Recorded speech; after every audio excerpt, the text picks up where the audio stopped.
Good morning, it's great to have you here with me. Well, today we are going to read a book by the Berenstain Bears and the Golden Rule. Do you know what that is? Well, you're about to find out, but this is really small writing and my eyeballs cannot see it good, so I might have to read it and then show you the pictures. Yes? Okay. So be patient with me. Here we go. It is written by Stan and Jan Berenstain. Ready? Here we go. Says, when Sister Bear received a beautiful golden locket for her birthday, she was surprised and pleased.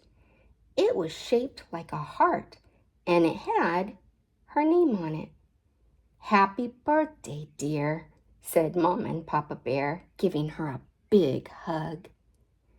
Sister tried on the locket and looked at herself in the mirror. "I love it," she said. "I'm going to wear it all the time." "Open it up," said Papa. "Look." He showed her the little golden clasp that you press to pop the locket open. "Neat," said Sister.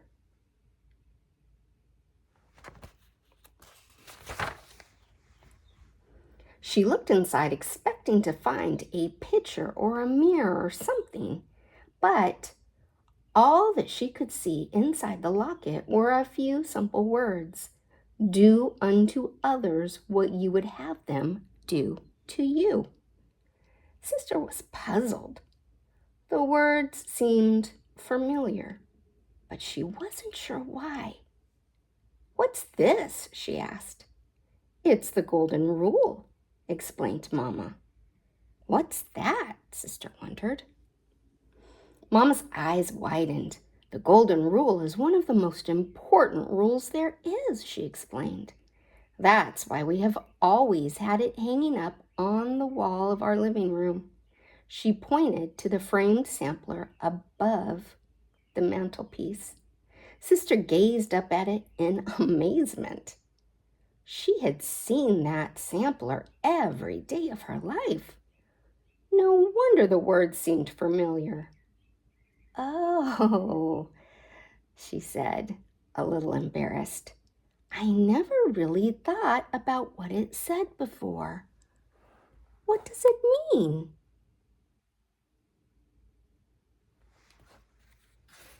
Do you know what it means? Let's find out. The Golden Rule, Papa explained, tells you to treat other people the way you want to be treated yourself. "Why, is that inside my locket?" she wondered. "It's a golden rule inside a golden locket for a golden princess," said Papa, giving her a big kiss. "It's called the Golden Rule," explained Mama patiently, "because it's precious, just like gold. But it's not about the gold you wear around your neck or on your finger." She held out her wedding ring. "It's about a golden treasure we keep inside our own hearts." The heart shape of the locket was meant to remind you of that. Sister thought it over. She didn't really get it, but that was okay. She loved the new locket anyway. That's a pretty nice locket, huh?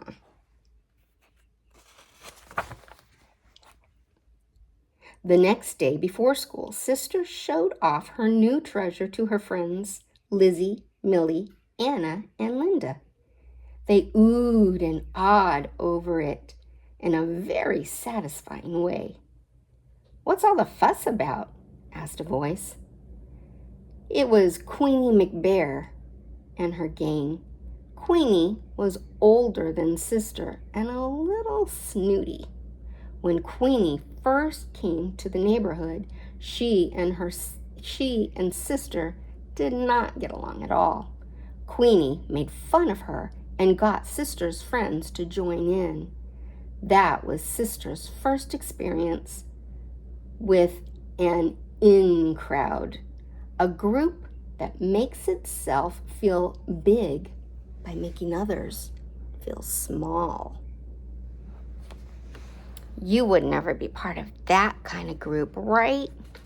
No, we always want to make others feel good, right? We don't want to make them feel small because we wouldn't want that. No. Here we go. Oh, hi, Queenie, said Sister. I was just showing the kids my new locket. Over the years, Sister learned to get along with Queenie, but they were never the best of friends. Let's see, said Queenie. She looked the locket over. She was not impressed. She herself wore big hoop earrings with lots of beads and chains.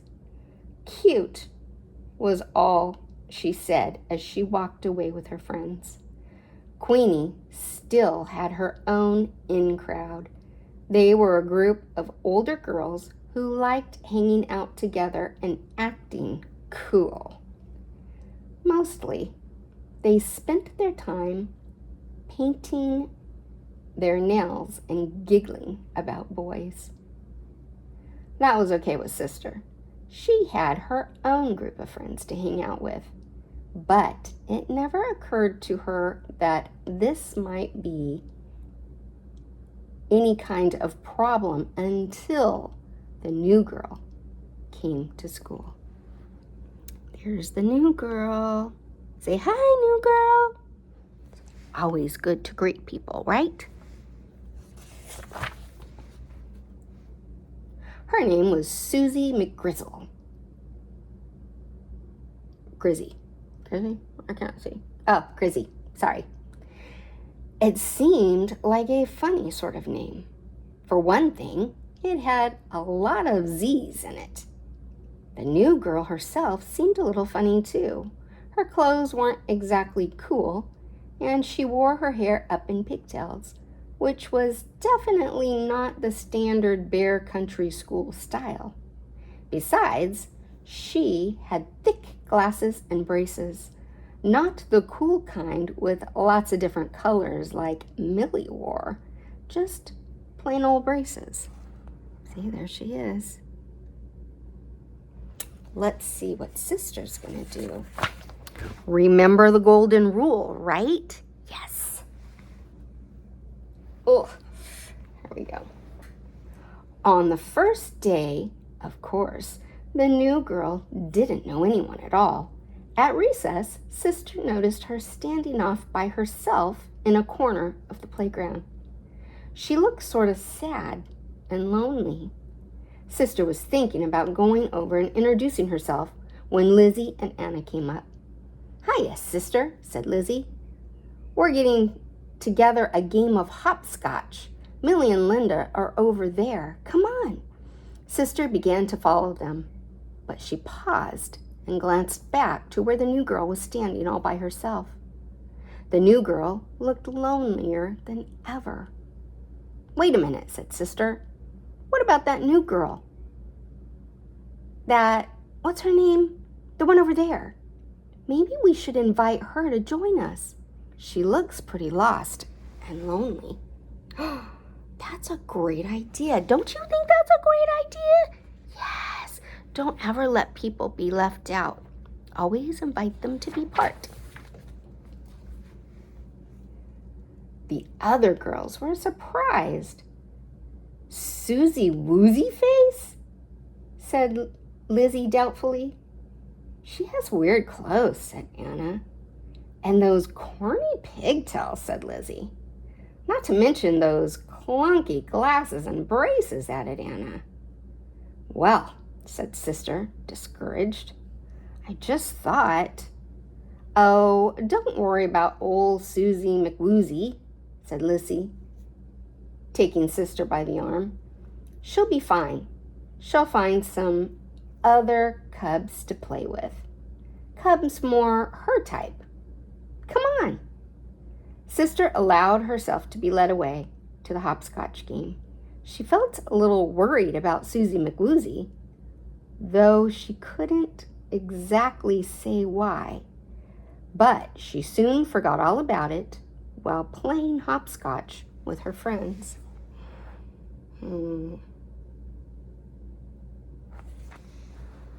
Was that a good thing to do? To forget about the other girl and just get involved? Probably not, huh? What would you do? Would you go get the girl and have her come and help and play with you? Yes? That's a good idea. Well, here we go. Later, when school let out, Sister got in line for the school bus. She noticed that the new girl was standing right in front of her. She was going to say hi, but then Lizzie came up behind her, and they started to talk. They went on talking as they got on the bus. Susie McGrizzy sat right behind them. Sister and Lizzie went right on talking together. Sister played with her new locket as she talked, twirling it around and around in the air. When the bus came to her stop, Sister gathered her things to get off, but she felt a soft tug at her arm. It was Susie McGrizzy. She was holding something out to Sister. What do you think it was? Remember, Sister was twirling and twirling and twirling. Could it be? Could it be? Let's find out. Here, she said shyly. You dropped this. It was Sister's new locket. Gee, said Sister. Thanks. It was all she could think of to say. Sister climbed off the bus and watched as it pulled away. She could see Susie looking back at her from the window. Sister hung the locket around her neck. What if Susie hadn't noticed her drop it? It might have been gone for good. Mama was waiting for Sister as she climbed the front steps. How was school today, dear? Asked Mama. Oh, okay, I guess, sighed Sister, dumping her school bag in the armchair in the living room. She glanced up at the framed sampler of the golden rule over the mantel. Somehow, the golden locket hanging around her neck felt heavier than before. Why do you think it felt heavier? Did it gain weight? Maybe the weight of guilt, right? Let's find out. That evening at dinner, Sister was unusually thoughtful. She picked at her lima beans and stared off into space. A penny for your thoughts, said Papa, as he fed Honey Bear. Huh? Said Sister, looking up. Oh, I was just thinking about that golden rule inside my locket, she explained. I don't really get it. What's it supposed to mean? Well, began Mama, let me give you an example. Do you remember the trouble you had with McQueenie when McQueenie first moved to town? Sister perked up and paid attention. She remembered it all too well. Do you remember how McQueenie started an in crowd but kept you out and made fun of your clothes and your hair bow? Mama asked. Do you remember how badly you felt? Boy, did she ever. Sister started to feel hurt just thinking about it. Her lower lip began to quiver, and a tear came to her eye. All the golden rule was saying, Papa continued, is that you shouldn't turn around and do the same sort of thing to someone else. He paused to scrape some mashed potatoes off Honey's chin. You should always treat other people the way that you would like to be treated yourself.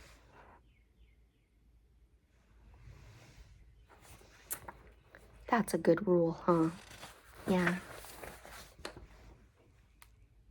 But I would never do anything like that, said Sister. Besides, I don't have an in crowd. Oh, no, said Brother, who had been taking all of this in. What about Lizzie and Anna and Millie and Linda? You play with them all the time, but I never see you asking anyone else to join in. That's different, protested Sister angrily. I'm just playing with my friends. We're not trying to keep anybody out. Of course not, dear, soothed Mama. I'm sure that you and your friends would never dream of keeping other cubs out of your group. Sister Bear grew very quiet. Now that she thought it over, she wasn't quite so sure. Not so sure at all. Why wasn't she very sure?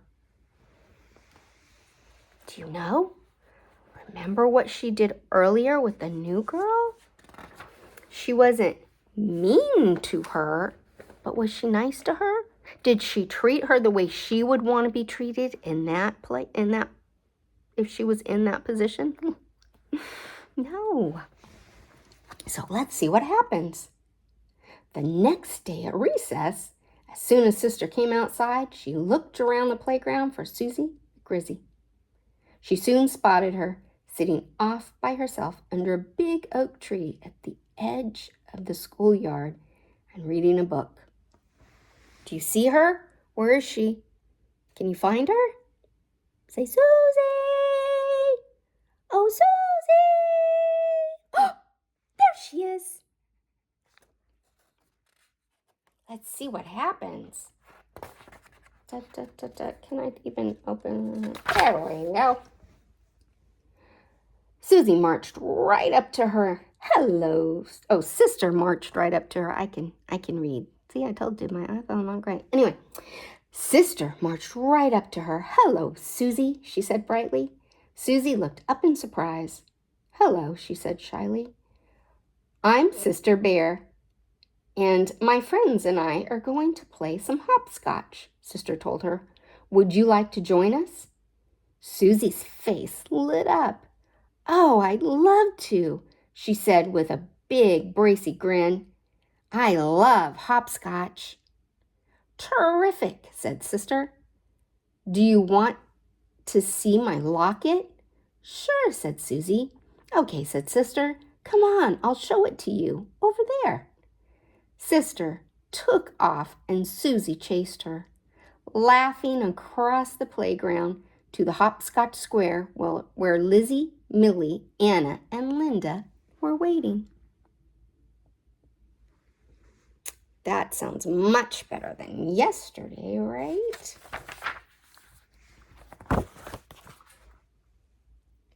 Sister's golden locket gleamed in the sun as she ran. That was a nice story, huh? Was that good? That was good. And you know what? It helped us to know that we need to be kind to others. And even if we're not directly being mean, right, calling them names, it's still not nice if we see someone that's left out and we let them continue to be left out. No, we wouldn't want that. And so the golden rule that we just learned about is you do unto others, right? Go and get that person and make them your friend, just like you would want somebody to come and make you their friend if you were all by yourself, right? Mwah! I love you. Have a good day.